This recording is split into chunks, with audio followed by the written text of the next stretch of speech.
نحمدہ و نصلی علی رسولہ الکریم۔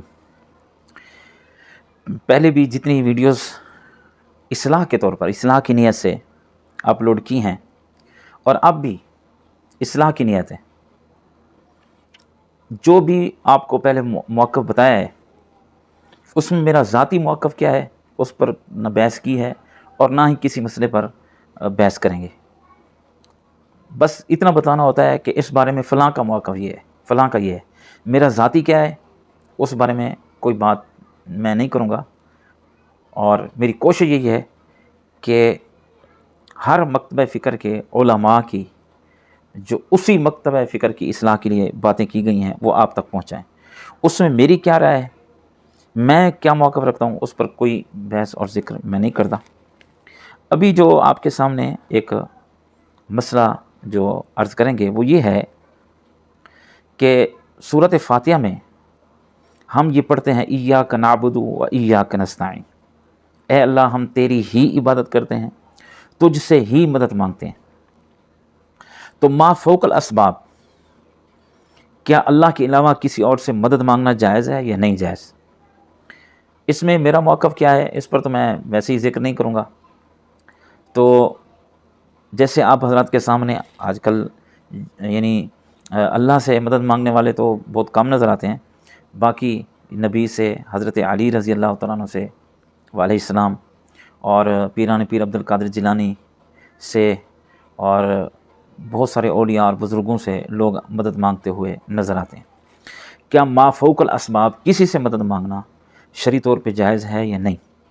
تو اس بارے میں جو ہے قرآن پاک میں واضح طور پر آیات موجود ہیں۔ فرمایا کہ اللہ کے علاوہ کوئی تمہاری مدد نہیں کر سکتا۔ فرمایا امن یجیب المضطر اذا دعا ویکشف السوء، کون ہے اللہ کے علاوہ جو تم جو دکھی ہوتے ہو، دکھی لوگوں کی پکار کو سننے والا؟ ان سے کہیں کہ جب بھی تم اللہ کو پکارتے ہو اللہ تمہاری پکار کو سنتا ہے۔ ان سے کہو کہ ومن نصر الا من عند اللہ، اللہ کے علاوہ کوئی مدد نہیں کر سکتا۔ تو اس مدد سے مراد ما فوق الاسباب مدد ہے۔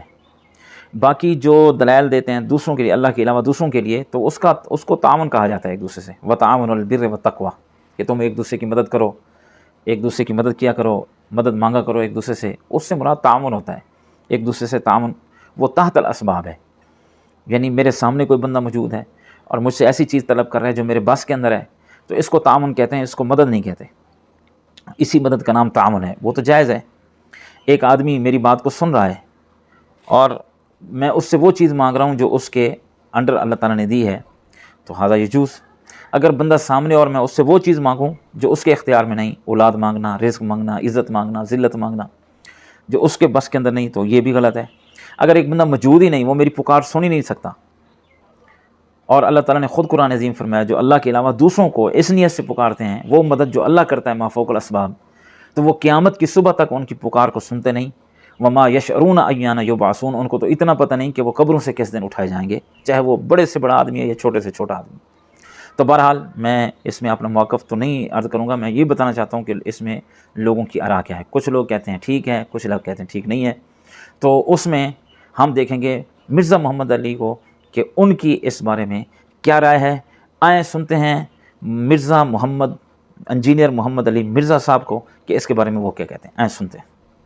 عقیدوں میں مسئلہ تھا توحید کا، کہا کہ کھولو ناج البلاغہ میں مولا علی نے جو حسن ابن علی کو خط لکھا ہے، اپنے بیٹے کو کہا اے بیٹا تو اس کی اولاد ہے جس نے عنقریب مر جانا ہے، فنا ہو جانا ہے۔ اس نے فنا کے لفظ ہیں، حالانکہ اللہ کی جنتوں میں زندہ ہے، جسم مبارک بھی ان کا سلامت ہوگا، لیکن ان کا علی نے تو فنا ہو جانا ہے اور اس ایک ذات نے باقی رہنا ہے۔ اے حسن تجھے جب بھی کوئی مصیبت اور پریشانی ہو اللہ ہی سے مدد مانگنا، اور یاد رکھنا میرے بیٹے حسن، اللہ کا دربار وہ درگاہ ہے کہ اس نے اپنا کوئی دربان بھی مقرر نہیں کیا کہ جس کی اجازت کے ساتھ اندر آنے کی ضرورت پڑے۔ ساتھ مولا علی نے کہا کہ نہ اس نے اس چیز کو ضروری ٹھہرایا کہ تو کسی کا وسیلہ بیچ میں ڈالے، کسی کا واسطہ دے اللہ کو، اللہ نے یہ بھی کوئی ضروری نہیں ٹھہرایا۔ یہ بھی الفاظ موجود ہے ناج البلاغہ میں۔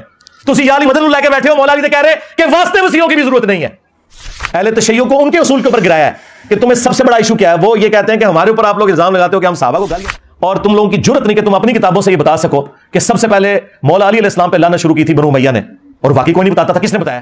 میں نے بخاری مسلم سے نہ صرف ان کا مقدمہ ثابت کیا کہ یہ درست ہے، پھر میں نے اگلا سٹیپ بھی طے کروایا۔ میں نے کہا کھولو اب تم اپنی کتاب ناج البلاغہ میں مولا علی علیہ السلام کا خطبہ ہے کہ عین جنگ صفین کے موقع پر میدان جنگ میں کچھ اصحاب نے مخالف پارٹی پہ سب و شتم کیا، تو مولا علی نے انہیں کہا کہ انہیں گالی گلوچ نہ کرو, علمی طریقے سے ان کی غلطی ان پر ہائی لائٹ کرو, تاکہ جو حق سے آری لوگ ہیں یہ راہ حق پر واپس آ جائیں. یہ نہج البلاغہ میں مولا علی کا خطبہ ہے. اس کے علاوہ کئی اور خطبات میں نے پیش کہ تم علی کے شیعہ ہو یا بنو امیہ کے شیعہ ہو, علی تو میدان جنگ میں بھی گالی نہیں نکالنے دے رہے, اور تم 1400 سال بعد بھی گالیاں نکال رہے ہو.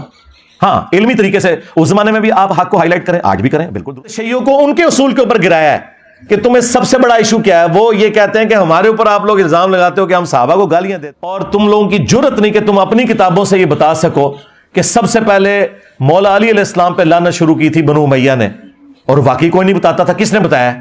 مودودی صاحب ایک بندے تھے جنہوں نے بتایا, خلافت و ملوکیت لکھ کے سارے لوگ ان کے خلاف ہوئے. میں نے بخاری مسلم سے نہ صرف ان کا مقدمہ ثابت کیا کہ یہ درست ہے, پھر میں نے اگلا سٹیپ بھی طے کروایا. میں نے کہا کھولو اب تم اپنی کتاب نہج البلاغہ, جس میں مولا علی علیہ السلام کا خطبہ ہے کہ عین جنگ صفین کے موقع پر میدان جنگ میں کچھ اصحاب نے مخالف پارٹی پہ سب و شتم کیا, تو مولا علی نے انہیں کہا کہ انہیں گالی گلوچ نہ کرو, علمی طریقے سے ان کی غلطی ان پر ہائی لائٹ کرو, تاکہ جو حق سے آری لوگ ہیں یہ راہ حق پر واپس آ جائیں.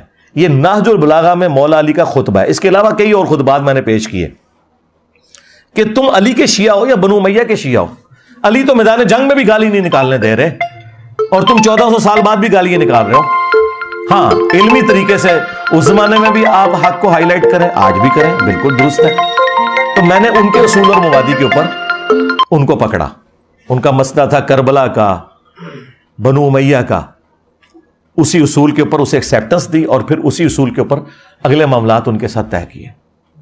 عقیدوں میں مسئلہ تھا توحید کا, تو میں نے انہیں کہا یار صبح و شام تمہارے اذکار میں ہے, سورۃ النمل کی آیت نمبر 62, امن یجیب المضطر اذا دعا ویکشف السوء ویجعلکم خلفاء الارض االہ مع اللہ.